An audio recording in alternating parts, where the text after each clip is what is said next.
What's going on, guys? It's Justice here and welcome back to Runescape. Let's take a quick look at Invention Tech Trees. At level 40 Invention, you want to speak to the Dwarf at Keldagrim west of the main building or the Goblin in Dorgeshan to align yourself with a tech tree. The Dwarven Tech Tree seems to be more combat orientated, and the main items I'm personally interested in is to unlock the Book Switcher, which allows you to switch spell books whenever you want, a Calorie Bomb.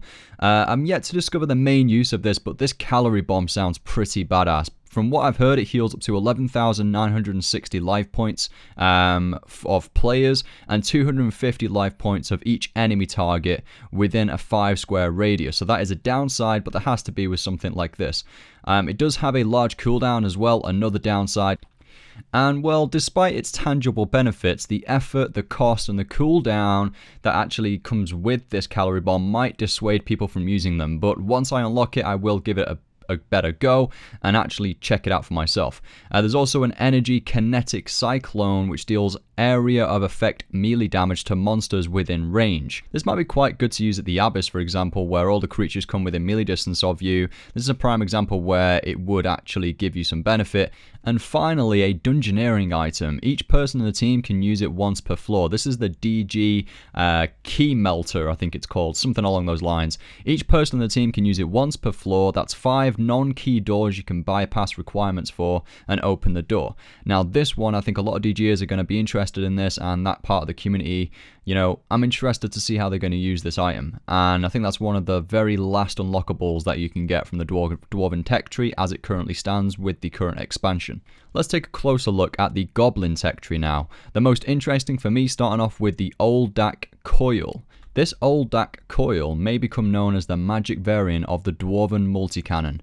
Similar effects to the Kinetic Cyclone, and again, these are at a medium range compared to the cannon, which seems to be able to do quite a long range in terms of the targets that it can reach with the cannonballs. The name of this device is based off the greatest inventor of Dorgeshan, Old Dak, the Cave Goblin scientist who features in the Chosen Commander questline, but also it seems like the design and the name has been inspired by the Tesla coil. Now moving on to the Monkey Butler. This is another feature that you can get from the Goblin Tech Tree. This works like a Demon Butler, but it's free of charge. And then there's hunters that might like the electric trapping system. I had no idea how this works yet, but it might be pretty good for hunting. Might reduce cost or something, or increase experience. Again, we'll have to take a close look if I do eventually unlock it, but again, that's a skiller-based item, and that's why I said the Cave Goblin does feel more skilling orientated. There are a lot more skilling options. The ones I haven't even covered are like accumulators, like mining for the Dwarf Tree, and then woodcutting for the Goblin Tree. But these are the ones which I'm most interested in. Again, a DG item. Another benefit for DGers, so this update is definitely aimed in that direction in terms of the higher tier unlockables. The DG Party Simulator. Boosting XP in parties of 4 or lower. I was like at first, what's the point in this item? Everyone DGs in 5-man teams. Well, I'd like to see the figures on this from some pro DGs out there. If you ever do work it out, comment down below. Really interested in this because I'm interested in how useful this item actually is for solo DGers. For example, or whether it does make XP of 4-man teams equal to 5-man. But I really don't know how useful this would be, as doing large floors with 5-man is just easier in general than 4-man due to the increased gate stones. And honestly, I think going for the Dwarven DG Door Melter device sounds a bit more beneficial overall. I have just realized something though.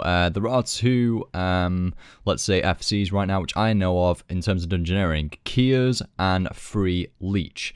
Now, these two FCs, they might actually find this update handy in terms of the party simulator, because let's say if you are a leech and you don't want to do dungeoneering, you just don't like the skill, you pay other people with GP to do the floors for you, well, they have to find like excess people sometimes. Like there's good DGs out there who can go in by themselves and carry leeches with them.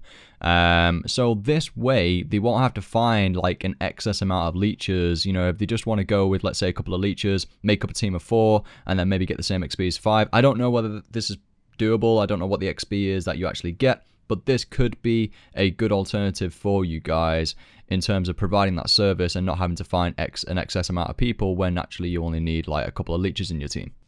So you can get a new task for each tech tree once per 12 hours, stacking up to 5 tasks.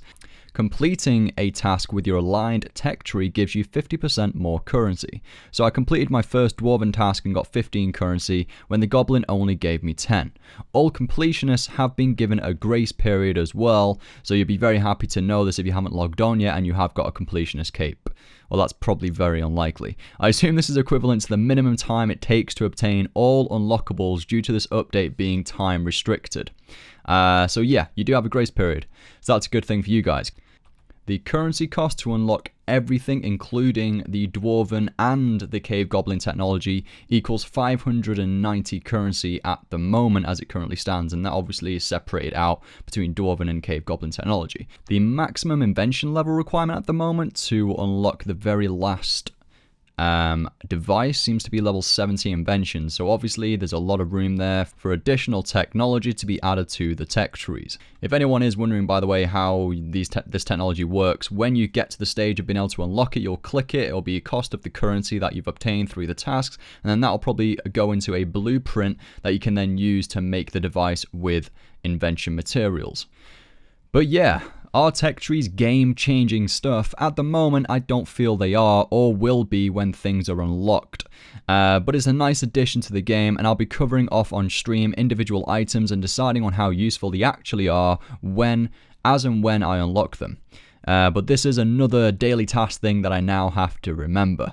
I will be covering off this week's PVM patches and addressing the changes over the next 2 days. This is something I really want to cover. There's a lot of controversial stuff that's happened this week within the patch notes, and a lot of interesting things that I've done a lot of research on so far. Pretty much got everything I need to commentate on. I just need to grab some footage for it and then commentate it. I aim to upload it by Thursday. Thanks for watching, and I'll see you in the next one.